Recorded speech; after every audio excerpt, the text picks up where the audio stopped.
Hi guys, my name is Oki. I'm a small Etsy business seller, and today I'm going to be teaching you how to make a ladder cuff. These cuffs can be super diverse in the way that you can make the different patterns on them. In my opinion, they're one of the easiest cuffs to learn how to make as a beginner candy artist. If you want to do this with a 4-row, that is fine. If you want to do just 1 row, that's okay too. These can be as big or as small as you want them to be, and the only way you know the rows is just by however many you put on your string when you start. So it's super easy to follow and change, but since 2-row is my favorite to wear, that is the one I'm going to be making.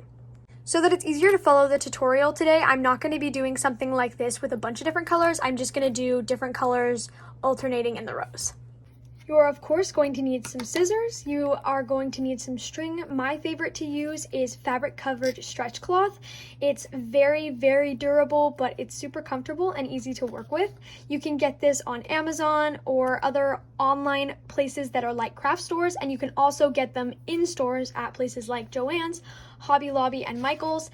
They often will come in these rolls, but more commonly found in stores, they look like these. Then you're also going to need pony beads, which is the traditional type of bead when making candy.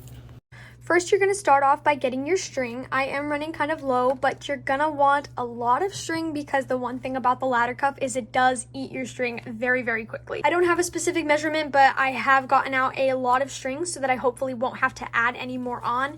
And if you have excess string left over, if you start to make candy often, you can just put them in a box somewhere and use them for other crafts that don't need as much string rather than just throwing them away, but that is much easier than having to add on extra. To get started, you're going to find both ends of your string and you're going to add on however many beads wide you want your cuff to be. For example, the one I'm making today is 2 wide. So I'm going to take 2 peach beads and I'm going to put them on one side of the string and just let them fall down to the very, very end. And now I'm going to add on my other color on, again, one side of the string. This is one end, this is the other. And I'm going to take the end of string that has no beads on it, and I'm going to feed it through the opposite way of what the string with the beads is going. So it'll look like this, and I'm going to show that again. These are my beads. The string is going this way, so I'm going to take my other end, and I'm going to feed it the opposite direction.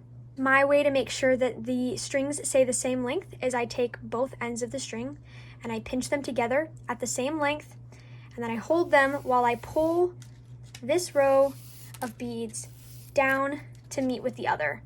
And to get started, sometimes your cuff is going to have a little bit trouble forming, but it will eventually get there as it gets longer, and this is how it's going to look. This cuff is so simple because now we're just going to repeat that until it is long enough to fit your wrist. I'm not super great with my words, so I'm going to show this a few more times, but this is how simple the ladder cuff is. If you're able to do the step I just showed, then you're going to be fine. So I just added on yellow, so now I'm going to add on 2 more peach to one side. This string is going that way, so I'm going to take the other end of string and I'm going to feed it through the opposite direction. I'm going to give myself a little bit of room to grab the strings and put the ends together, and then I'm just going to pull them down like this, and then move my beads around a little bit, and then I'm going to repeat that again. I'm going to add on 2 yellow beads. It really does not matter which way you go, so I'm using the other end this time, feeding it through the opposite way, giving myself a little bit of room, pinching them together, and then we're just going to pull to the bottom just like this.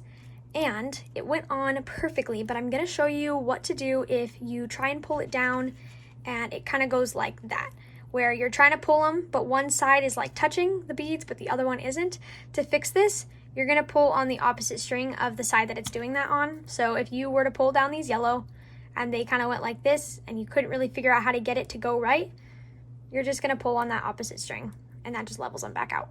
I hope this made sense. So now you're going to continue this until it is long enough to fit around your wrist. All right, this is how much it took for me. And when I test it to my wrist like this, I can tell that it's going to be the good size that I'm expecting. So now we're going to tie it off. And I had a lot of extra string, which was nice. So I'm going to fold them together like this. So we have the very start and the very end. I just like to do this because I think it helps. Then we're going to pick one string and we're going to feed it through the first row of beads. Oh, sorry guys. We're gonna feed it through the first row of beads like so. Struggling a little bit, there we go. So that both ends are going the same direction. So if we pull it like this, it looks like this, and then when we tie it, it'll go together like that. So I'm gonna show you that one more time. So we've got the start of our cuff and we have the end. And if we fold these in half and take one of the ends, we're gonna feed it through so that it's going in the same direction as the other side with the other end of string. And now we're gonna tie it off and then we'll be done. It's all tied off. I recommend making sure that you tie it a few times so that it doesn't come undone. And then we're just gonna cut off that excess string. You do not need to leave a lot when it comes to cloth covered. And now you can kind of fiddle with the knot if you want a little bit and kind of shove it down and tuck it into one of the bead holes. But now this is a super stretchy, super comfortable, fun cuff. I now have another cuff to add to my collection. These are super fun to make, and I hope this tutorial helped you and was easy to follow.